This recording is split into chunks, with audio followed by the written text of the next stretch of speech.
Welcome, here I've got Apple iPad Air 2020 and I'm gonna show you how to use the live picture option in the camera app at this device.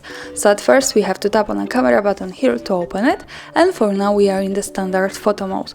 Now let's focus on this button here from the right. By tapping on this we can manage this option live picture. Now it's turned off, another tap to turn it on. So this is how to use this. And when we have this turned on, when we take a picture, we get at the same time some extra things, so short clips and also the other picture. Let me take a photo now to show you how it works. So I've taken the picture, now let's move to this square here, so we get quick access to the gallery, and this is it.